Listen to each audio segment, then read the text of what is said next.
मुच्यते। पूर्णस्य पूर्णमादाय पूर्णमेवावशिष्यते।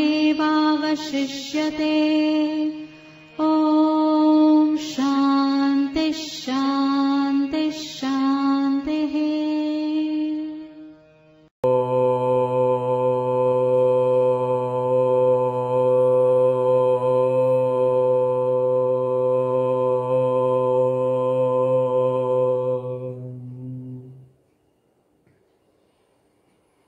भद्रं कर्णेभिः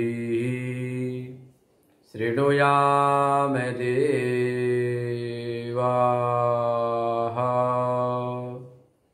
भद्रं पश्येमाक्षभिर्यजत्राः। स्थिरैरङ्गैस्तुष्टुवागुंसस्तनूभिर्व्यसेम देवहितं यदायुः। स्वस्ति न इन्द्रो वृद्धश्रवाः।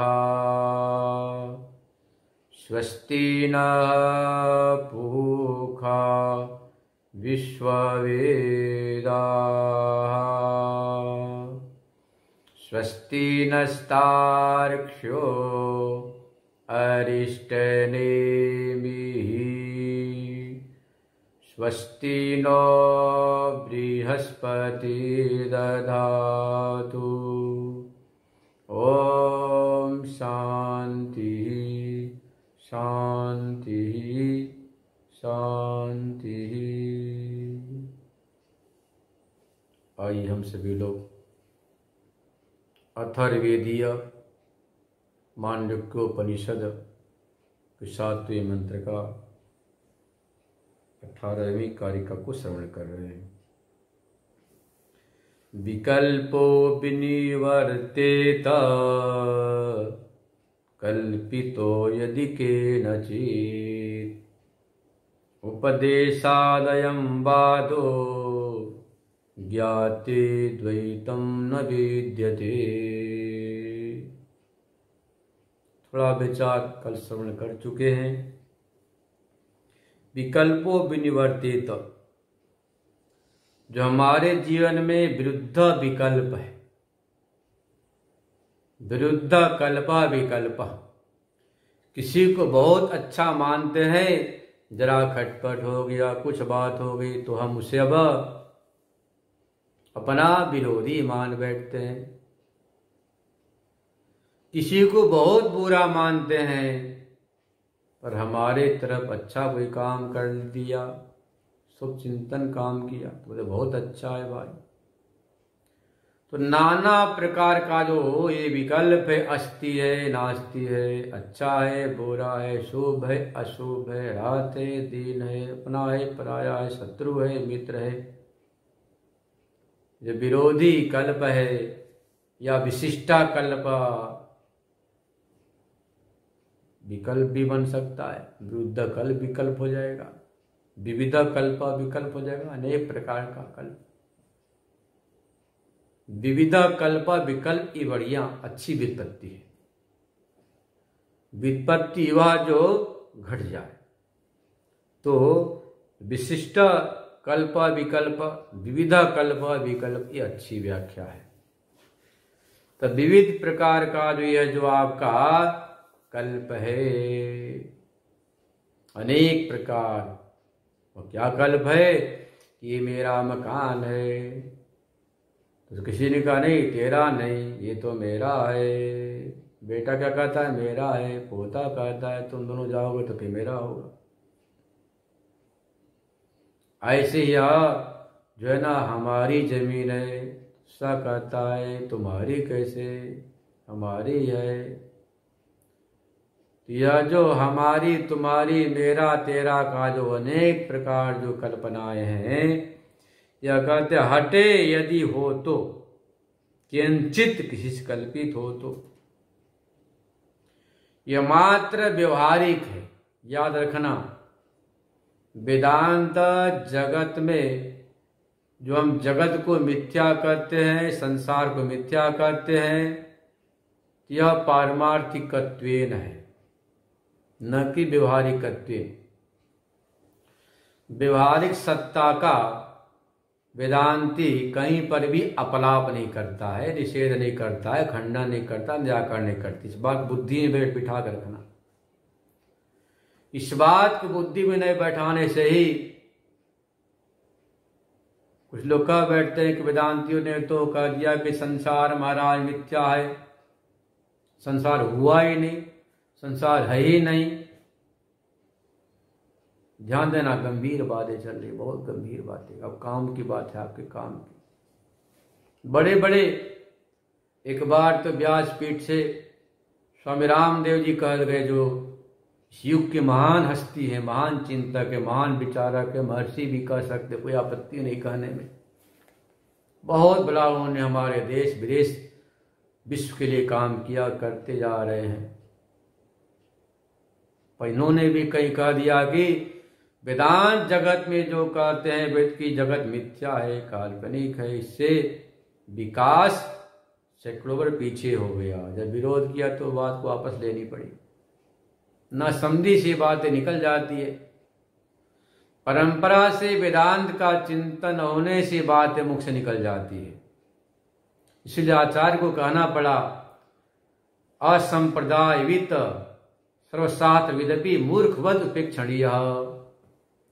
जो असंप्रदायवित है, सकल शास्त्र में निष्णांत, वह मूर्ख के समान उपेक्षणीय, उपेक्षा का पात्र है। तो देखो, विचार करें, वेदांत जो कहता कि जगत मिथ्या है, काल्पनिक है, कुछ हुआ ही नहीं, ये प्रतिभास मात्र है, अनिर्वचनीय है, यह जो कथन है पारमार्थिकत्वेन है। जैसे मैं कहूं कि घटत्वेन पटाभाव है, कोई आपत्ति नहीं। पट बोलते कपड़े को, जहां पर कपड़ा है वहां पर कह सकते घटत्वेन पटाभाव है। पटत्वेन पट तो है, समझना बहुत आसान है, थोड़ी समझने की बात है, रुचि की बात है। सामने पटत्वेन पट है, घटत्वेन तो घट रहेगा, पट नहीं रहेगा। घटत्व रहता है घट में, पटत्व रहता है पट में। पट बोलते कपड़े को, घट बोलते घड़ा को। तो यदि हमने कहा घटत्वेन पट्टा भाव है, ये केवल आदमी हो गया सभी जगह। जहां पर पट है वहां पर भी घटत्वेन पट्टा भाव मिल जाएगा। या जहां पर घड़ा भाव अन्य का दिया कि समवाय न घटा भाव तो मिल जाएगा। तो समवाय न घट रहता है अपने अवयव में, कपालिकाओं में, भूतल में, जमीन पर जो घड़ा है वह संयोग संबंध से है, वृत्ति नियामक संबंध से है, जो वृत्ता के नियामक संबंध आधार आदि उन संबंध से वहां पर है, न कि समवाय में। तो व्यधिकरण धर्मावच्छेदेन, व्यधिकरण संबंधावच्छेदेन अभाव केवला नहीं होता है, इसलिए कोई आपत्ति नहीं है। तो वेदांती जो कहते हैं कि भाई प्रपंच मिथ्या है, काल्पनिक है, माया मात्र है, कुछ संसार में हुआ ही नहीं, यह पारमार्थिक दृष्टिया है, पारमार्थिकत्वेन है। पारमार्थिकत्वेन एक में वह द्वितीय आत्मा ही सत्य है और प्रपंच बाधित है, मिथ्या है, काल्पनिक है। तो व्यवहारिकत्वेन संसार रहे, कोई आपत्ति नहीं, कोई झगड़ा नहीं। तो व्यवहारिकत्वेन मकान हो, दुकान हो, गुरु हो, शिष्य हो, पिता पुत्र, शास्त्र सारा ये प्रपंच व्यवहारिक है, इसका निषेध हम नहीं करते हैं, ये कह रहे हैं। लिखा कि उपदेशाद अयम वादो, यह उपदेश के लिए गुरु शिष्य की कल्पना है। उपदेश मतलब कि ज्ञान को समझने के लिए शास्ता उपदेष्टा, शास्त्र शिष्य की यह कल्पना है। ज्ञाते द्वैतम विद्यते, वास्तविकता का बोध हो गया तो बोध होने के बाद द्वैत नाम की कोई चीज नहीं रहती है। यदि आपको ठीक ठाक या ज्ञात हो गया कि भाई ये रस्सी है, सांप नहीं है, तो रस्सी में पूर्ववत भ्रांति काल के समान सांप तो दिखाई पड़ेगा, उससे भय नहीं होगा बल्कि मजा आएगा कि देखो है रस्सी और प्रतीति सांप की हो रही है रस्सी प्रतीति सांप की हो रही है, आपको मजा आएगा, आनंद आएगा। परंतु यदि आप भ्रांत हैं तो रस्सी में सांप समझ करके आप दुखी होंगे, परेशान होंगे, कहेंगे बचाओ बचाओ, डंडा लाओ, रोशनी लाओ। तो वेदांती जगत का जो खंडन करते हैं पारमार्थिकत्व करते हैं, व्यवहारिकत्व नहीं करते हैं। व्यवहारिक सत्य माने कोई आपत्ति नहीं। आचार्य के सिद्धांत को न समझने से लोग भ्रमित हो जाते हैं। आचार्य ने वेदांत ने कहीं पर भी इस जगत को व्यवहारिकत्व निषेध नहीं किया, पारमार्थिकत्व ने किया। इसलिए वेदांत का कहीं किसी से कभी कोई मतभेद विरोध हो ही नहीं सकता है। जो जगत को सत्य मानने वाले ऐसे द्वैतवादी त्रैतवादी से वेदांत का विरोध नहीं है। मानो व्यवहारिक सत्य क्या फर्क पड़ता है। तो यहां बता रहे ननु शास्ता शास्त्रम शिष्यति विकल्प कथम निवर्तति तुच्यते। कहते भाई ये शास्ता है, उपदेश करने वाले, शास्त्र है, शिष्य है, यह विकल्प कैसे हटेगा? अद्वैत मानोगे तो व्यवस्था कैसे बनेगी? तब कहते हैं वो विकल्पो विनिवर्तेत किंचित कल्पित स्यात्। विकल्प हट जाए, किसी से कल्पित होवे तो यथायम प्रपंचो माया रज्जु सर्पवत् तथायम शिष्यादि भेद विकल्पोपि प्राक प्रतिबोधादेव उपदेश निमित्तो अतः उपदेशादयं वाद शिष्य शास्ता शास्त्रमिति उपदेश कार्ये तु ज्ञाते निवृत्ते ज्ञाते परमार्थत्वे द्वैतो निविद्यते। कहते हैं यथायम प्रपंचो, या जैसे प्रपंच है कैसा है? माया रज्जु सर्पवत, रस्सी में से सांप की प्रतीति होती है, वैसे ही शिष्यादि के भेद का विकल्प है। प्राक प्रतिबोधादि उपदेश निमित्तोवत, ज्ञान होने के पहले सारी व्यवस्था जस की तस बनी रहती है। देखा ना, प्राक प्रतिबोधादेव, तत्व ज्ञान होने के पहले, तत्व ज्ञान होने के पहले जो उपदेश निमित्त जो व्यवस्था है पूर्ववत बनी रहती है। उपदेशादय बाद उपदेश के लिए सब कथन है। शिष्य शास्त्रा शास्त्रम, ये सारी व्यवस्थाएं उपदेश के लिए द्वैत में है व्यवहारिक जगत में। तो हम इस व्यवहारिक जगत का खंडन नहीं करते हैं। हाँ, जो आपने व्यवहारिक को पारमार्थिक मान लिया है, यह वास्तविक है, सत्य है, उसका हम खंडन करते कि भाई कभी ये सत्य हो नहीं सकता। उपदेश कार्य तो ज्ञाने निवृत्ते सत्याते परमार्थ सत्य द्वैतो न वेदे। जैसे ही ज्ञान हो गया, द्वैत के निवृत्त होते ही, परमार्थ तत्व का बोध होते ही द्वैत नाम का चीज बाधित हो जाता है। बाध्यता निवृत्ति से ज्ञान का व्यवहार होता है, ऐसी व्यवस्था वेदांतियों की है। जैसे चणक बोले चना को, आप चना को भून दो, भूनने के बाद भी ये चना नहीं, देहाती जंगली चना एक होता है, बिल्कुल छोटा बारीक चना होता है। जो आप काला चना खाते हो, इसे मामूली सा आकार प्रकार में छोटा होता है। वो चने को भून दो तो भी वैसा ही दिखाई पड़ता है, थोड़ा कड़क होता है। पर भर्जित जो चणक है चना दिखता तो वैसा, पर जमीन में डालेंगे तो अंकुर नहीं होगा। ऐसे ही ज्ञानी का व्यवहार तो पूर्वत प्रतीत होगा, परंतु अद्वैत में परिनिष्ठित होने के कारण से, प्रतिष्ठित होने के कारण से अब इसका जो व्यवहार है बाह्यता निवृत्ति से चलता है। आइए 8वें मंत्र का उच्चारण करें। सोयमात्मा अध्यक्षरम ओंकारो अधिमात्रम पादा मात्रा मात्रा च पादा अकार उकार मकार इति। 8वें मंत्र के पहले आपने श्रवण कर लिया है। स्वयं आत्मा चतुष्पादः, चतुष्पाद आत्मा है, तुरीय है, चतुर्थ है, शिवम शांतम अद्वैतम चतुर्थम आत्मा इति मन्यन्ते, श्रवण किया।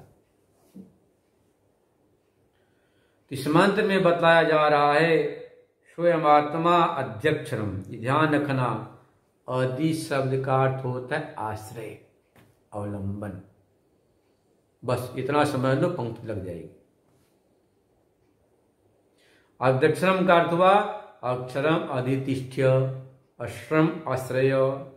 अक्षर का आश्रय करके, अक्षर का आश्रय करके ओंकार का अधिमात्रम, जो मात्राएं हैं आकार उकार मकार और एक चंद्र का जो चंद्र बिंदु है ऊपर, आप लिखते ना ओम, ओम में अ उ म और ऊपर एक चंद्राकार बिंदु होता है जिसको बिंदु बोलते, चंद्राकार।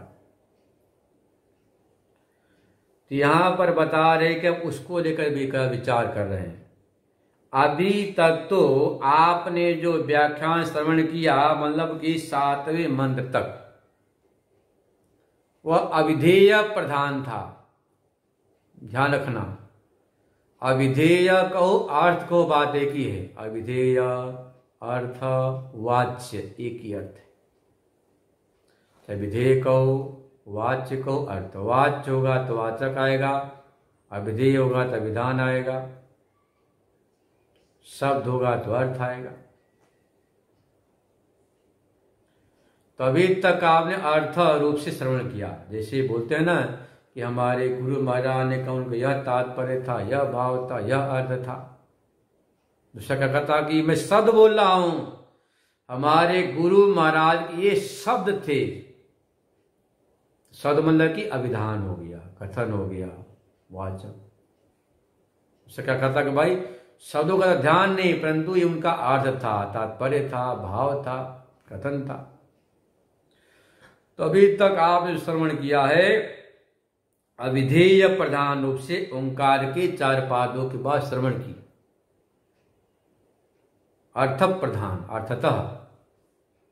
अब उसको शब्द बता रहे हैं, मतलब कि 7वें मंत्र पर्यंत अर्थतः आपने ओंकार का श्रवण कर लिया, अर्थतः। अब यहां बता रहे 8वें मंत्र से शब्दशः, शब्द के द्वारा, एक एक अक्षरों के द्वारा, मात्राओं के द्वारा, उसी की व्युत्पत्ति व्याख्या अब यहां कर रहे हैं।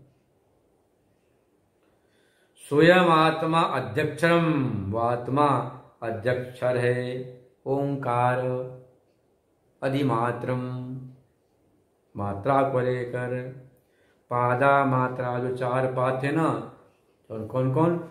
विश्व, यश, राज्ञ और तुरीय। और मात्रा कौन सी? अकार उकार मकार और बिंदु। तो बोले कि जो पादा है वही मात्रा है, जो मात्रा है वो पाद है। अकार उकार मकार इति, अकार उकार मकार 3 ही पाद हैं, जागृत स्वप्न सुषुप्ति, विश्व तेज राज्ञ के समान। उनका फल भी अलग अलग आगे बताने वाले मूल मंत्र में ही। भाष्य, अविधेय प्रधान ओंकार चतुष्पाद आत्मेति व्याख्यातो यह। अविधेय प्रधान, अर्थ प्रधान, अविधेय मतलब अर्थ प्रधान। ओंकार के 4 पाद हैं, चतुष्पादात्मा व्याख्यान कर दिया गया। यह वही स्वयं आत्मा, वही आत्मा अध्यक्षरम मतलब अक्षर का आश्रय करके। अक्षर क्या होते हैं?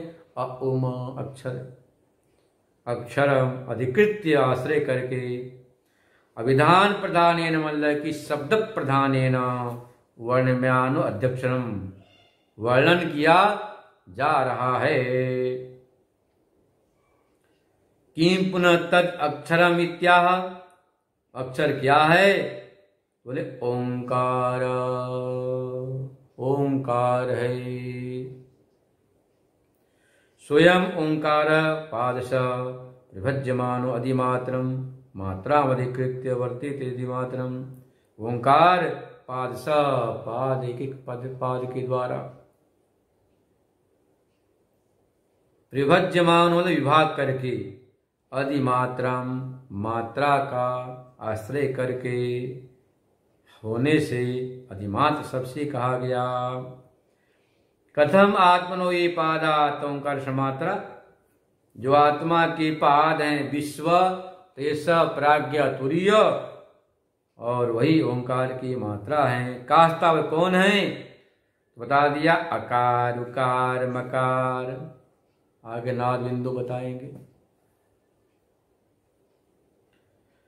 तो नाद तो 3 हो गया, कार उकार मकार बिंदु, तो चतुष्पा तुरीय है। 9वां मंत्र, जागृत स्थानो वैश्वानरो अकार प्रथमा मात्रा आपते आदिमत्वात् व आपनोति हवै सर्वान् कामान् आदिश्च भवति य एवं वेद। जागृत स्थान, जिसको आप वैश्वानर आपने श्रवण किया पहले, जिसको आप सुन चुके हैं, वैश्वानर विश्व, जो जागृत स्थान का अभिमानी देवता। जैसे आप अभिमान करते आमचे मुंबई, अरे आमचे खाट मुंबई, मुंबई तुम्हारे पैदा होने के पहले भी थी और तुम मर जाओगे तब भी रहेगी। अभिमान क्या करते? आमची मुंबई हमारी मुंबई है। ये भी बेवकूफ़ी पनाई तो है, कहना ना समझी तो है, हमारी मुंबई। ऐसे ही जैसे आप एक क्षेत्र का अभिमान करते हैं कि मेरी मुंबई, मेरा अहमदाबाद,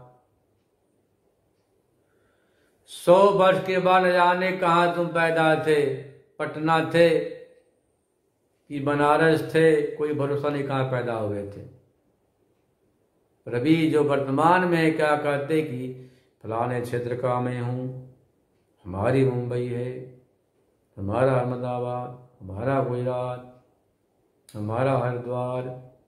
यह जो अभिमान आपके मन में चल रहा है, यह जो अभिमान है, वह बता रहे किसी प्रकार से जागृत स्थान पर जो अभिमान करता है उसका नाम विश्व है।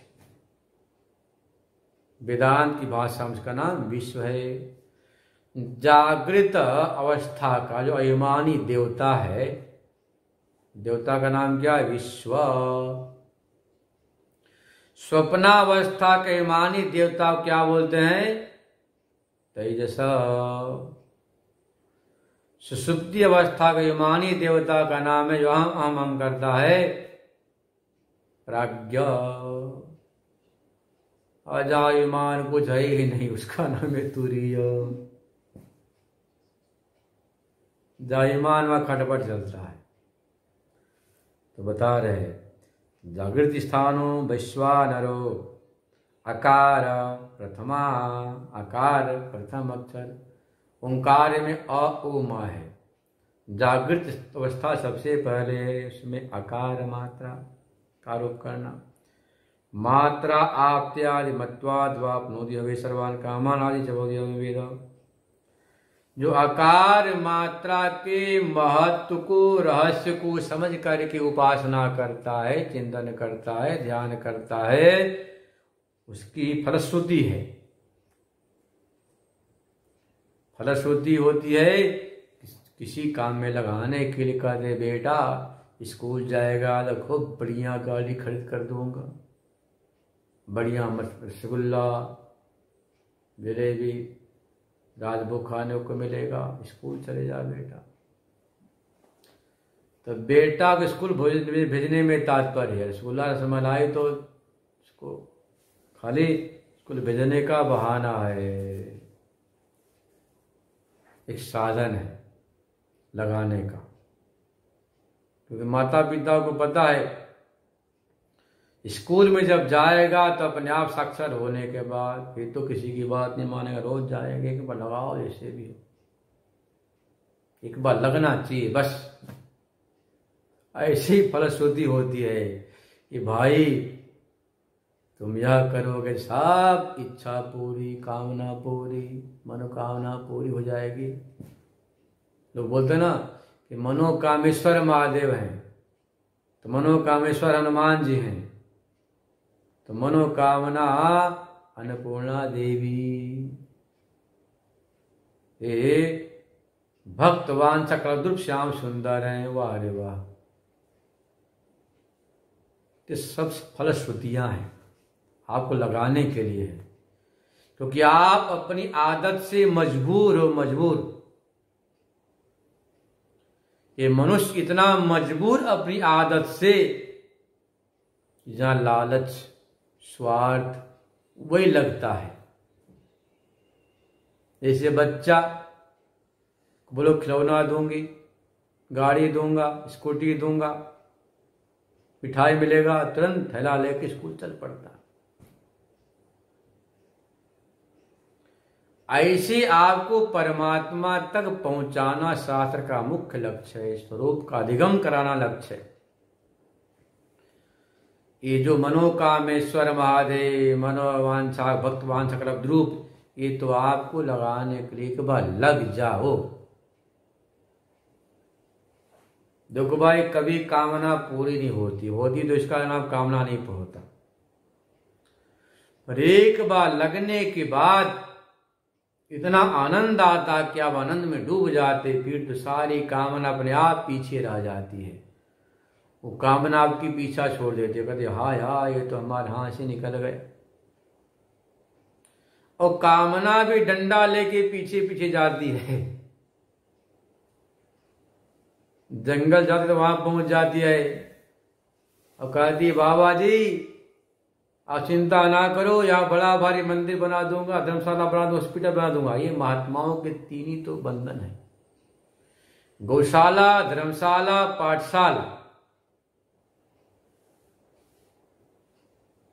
घर छोड़कर चला था भजन करने जंगल में गंगा किनारे।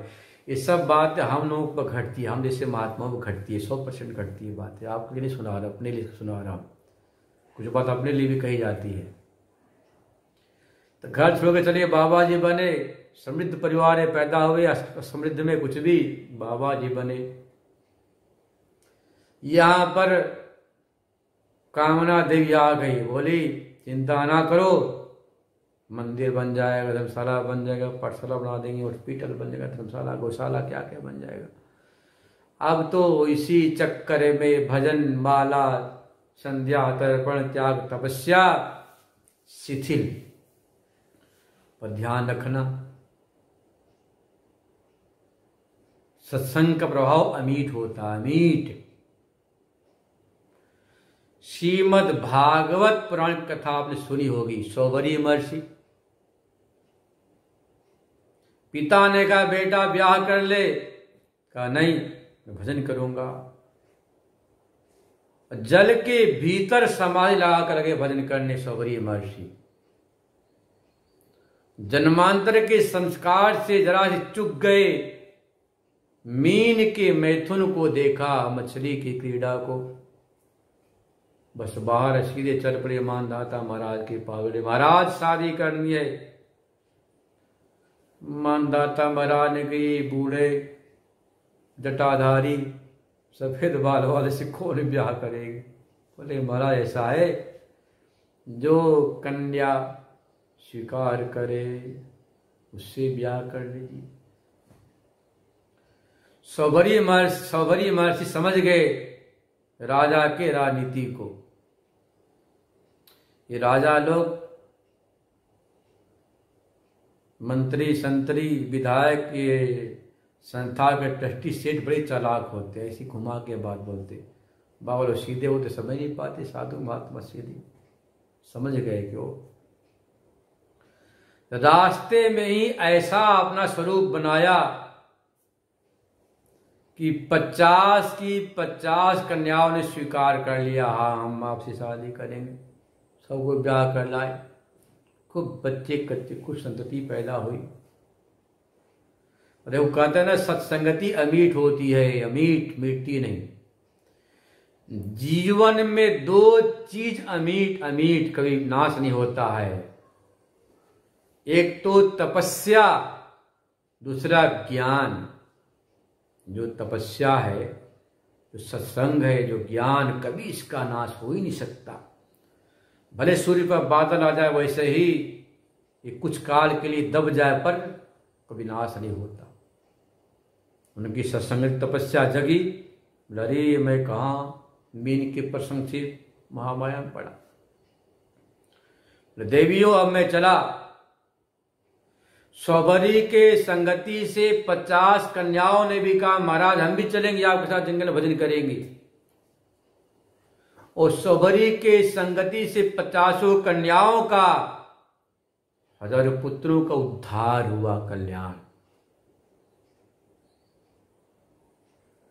कि बाबा ही चाहे जैसे भी हो, यदि बाबाओं की संगति करोगे तो तुम्हारा उद्धार ही उद्धार होगा।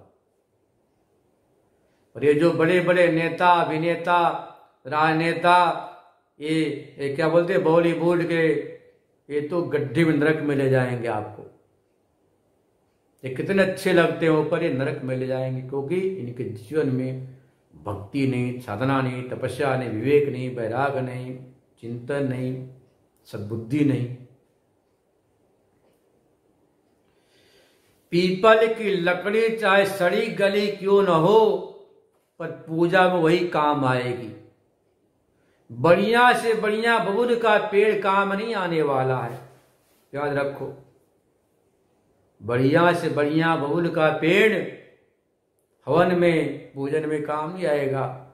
सड़ी गली भी पीपल आम की लकड़ी हवन में काम आ जाती है। ऐसे ही चाहे जैसे भी हो, अच्छे भले सत्संगति, कुछ न कुछ तो उसमें खुशबू गंध होता है। कबीरदास जी ने कहा, संगति कीजिए साधु की जो भी कुछ न दे, संगति कीजिए सज्जन की भले कुछ न दे, कुछ न कुछ तो उससे मिल ही जाएगा। तो यहां पर भी यदि आपने अपने जीवन में सत्संगति को जगह दिया तो कल्याण ही कल्याण है। तो देखिए प्रसंग चल रहा था, यह जो अकार उकार मकार, यदि आपने ठीक से समझ लिया किसको, आकार के रहस्य को, विज्ञान को, महत्व को, समझने के बाद इसका अच्छा फल मिलेगा। जैसे कि फरस होती है कि भाई अच्छा पढ़ेगा तो गाड़ी मिल जाएगी, मिठाई मिलेगा। ऐसे ही शास्त्रों में कहा गया कि तुम यदि इसको इस प्रकार से जान लोगे तो तुम्हारी सारी कामनाएं परिपूर्ण हो जाएगी। ये कामना है, कामना जो है ना आपके पीछा छोड़ देगी, कामना से मुक्ति मिल जाएगी। कहते हैं कि आपते आदिमत्वात, यह जो है ना कैसा है, तो कहते हैं कि यह जो आकार प्रथमा मात्रा है, आपती, औप में औ, आपती में औ, आदि में अ, ऐसा घटाना आप पंक्ति को। देखो ओंकार में अ उमा है, अ पहला हुआ तो आकार में आदित्व है, आपतित्व है।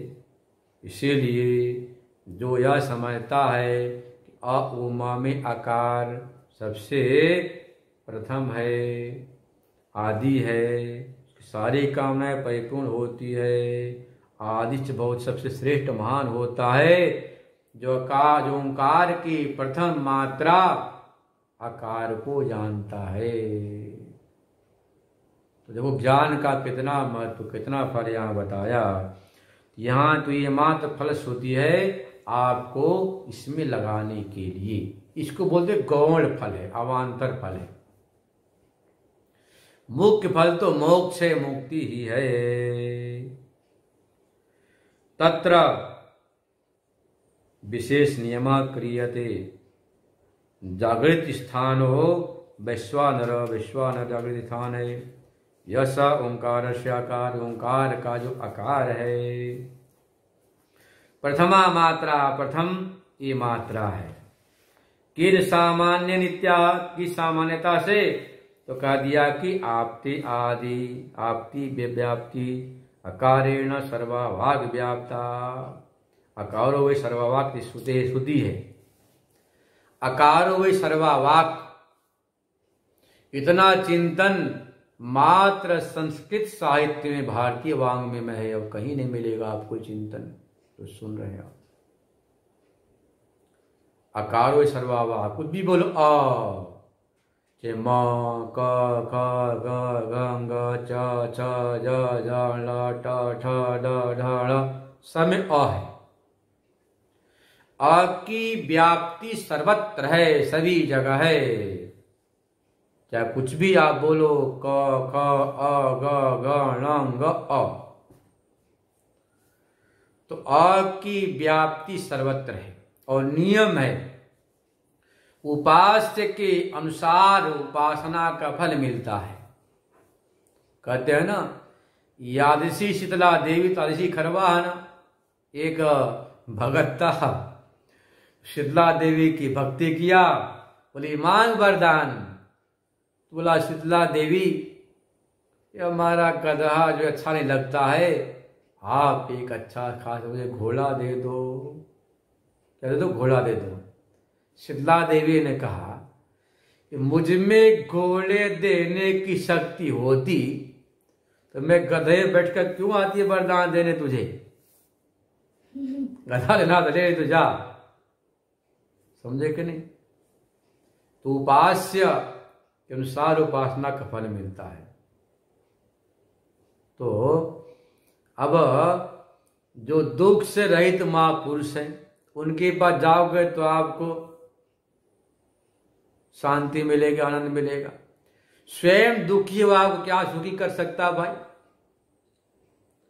तो यहां पर भी जो आपका आकार है, उसकी व्याप्ति सर्वत्र, इस भाव से उपासना चिंतन करने से आपको भी उस फल की प्राप्ति होती है। आपका सभी जगह नाम होगा, व्याप्ति होगा।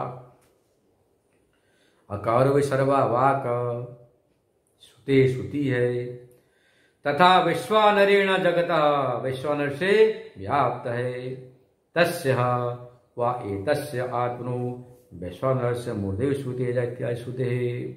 वैश्वानर आत्मा के ये मूर्धा के मूर्धा, ये जो देवलोक है ना, दीप्त चमचमाता हुआ, ये मूर्धा है।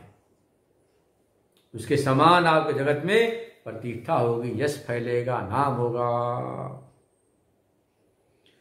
अभिधान अविधेयो एकत्वम चौचामह, आचार्य कहते हैं, भास्कर भगवान कहते हैं, अभिधान अविधेय काम अद्वैत एकता अभेद यहां पर कथन कर रहे हैं।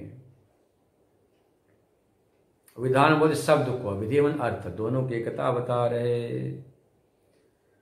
जैसे व्यवहारिक जगत में किसी ने क्या बोला? मूर्ख, बेवकूफ, अज्ञानी, ना समझ, नादान, पोंगा, पंडित, पाखंडी। ये बताओ, जो आपने शब्दों को सुना कि पाखंडी, पोंगा, पंथी, बगुला भक्त, मूर्ख, अज्ञानी, ना समझ, बेवकूफ, तो शब्द अर्थ एक है कि दो दो है? एक ही है। शब्द को सुनते ही शरीर में आग बबूला आग लग जाती है। मुझे मूर्ख कहता, भोंगापंथी कहता है, बगुला भगत कहता है, मुझे पाखंडी कहता, बेवकूफ कहता। तो चार जूता मारता हूं, बताता हूं मैं कैसा हूं। तो जैसे अब शब्द है ना, गाली वाले शब्द, तो सब अर्थ एक ही है। ऐसा नहीं कि बेवकूफ शब्द से बेवकूफ वाला कोई उसका अर्थ भी है। जैसे घट बोलते ना, घट शब्द घ तदुत्वर्ती अकार, टकार फिर अकार, गकारोत्तरवर्ती अकार, अकारोत्तरवर्ती टकार, टकारोत्तरवर्ती अकार, घट। उसका अर्थ होता है कमुक विवाद मधुवान, पेट के समान। पृथु बुधनो दराकार, पृथु बुधनो दराकार, कमुक विवादी मधुवान, यह होता है। घट मतलब पृथु बुधनो दराकार, बहुत मोटा, पेट के समान, संग के समान, कमुक विवादी मधुवान, खड़ा बोलते। ऐसा अब शब्दों का अर्थ नहीं, जो शब्द वही अर्थ। ऐसे यहां पर ओंकार है वही उसका अर्थ हुआ। शब्द अर्थ को एकता हम बता रहे हैं। आदि अस्य विदतेति आदि मत, जिसका आदि उसको आदि मत कहते हैं। यथिवादि मत अकाराख्यम अक्षरम, जैसे सबसे पहला अक्षर ओंकार में अ है, वैसे प्रथम पाद विश्व, विश्वात्मा है। तस्माद् वा सामान्यात् अकारत्वं, विश्वस्य अकार है विश्वानर में, तदा एकत्व विद फलमः। तो वैश्वानर आत्मा और आकार में एकता को जानता है। तेज आत्मा में और उकार में एकता को जानता है। प्राज्ञ में और जो मकार की एकता को जानता, उसका फल बता रहे। एकत्विद फलम, एकत्व जानने वाले के फल को बता रहे हैं। आपनोति हवै सर्वान कामान, सभी कामनाओं को प्राप्त करता है। आदि प्रथमश्च भवति महता या एवं वेद यथोक्तम एकत्वम वेद इत्यर्थ। और साथ में सबसे आदि होता, महान होता है, जो एकत्व को जानता है, एकता को, अद्वैत को जानता है। तात्पर्य यह निकला कि जिस प्रकार से पादों में सबसे पहले विश्व है, ऐसे ही ओंकार में पहला जो मात्रा है आकार की, आकार की व्याप्ति सर्वत्र है। ऐसे इसका नाम सभी जगह होता है, व्याप्त होता है, सारे कामनाओं को प्राप्त करता है। जो समझता है वैश्वानर आत्मा आकार दोनों का भेद है। जैसे सामने तो आपके पत्थर का पिंड है, काला काला, पर आप भावना क्या करते, साक्षात सालग्राम नहीं है, बल्कि साक्षात नारायण है, वैकुंठवासी है, विष्णु है। इस भावना से लक्ष्मीपति का दर्शन होता है, प्रसन्नता होती, सब कुछ मिल जाता है।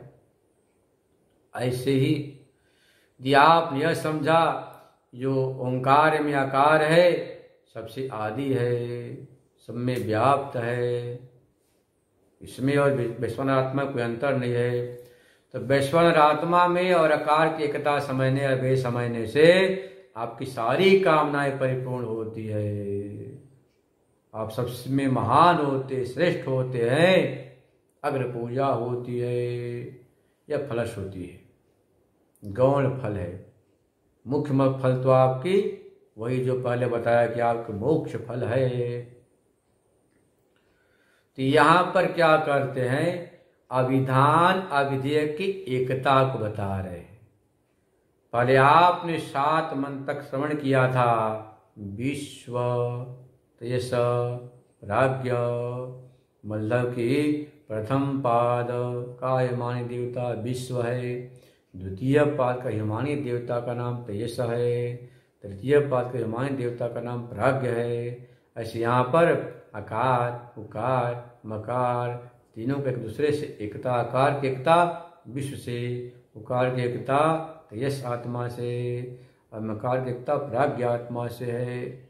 जब आप तीनों की एकता समझते हैं तो तीनों का पृथक पृथक फल प्राप्त होता है। अंत में बताएंगे जो बिंदु है, तुरीय है, उसका प्रतिपादन करेंगे। शेष कल श्रवण करेंगे।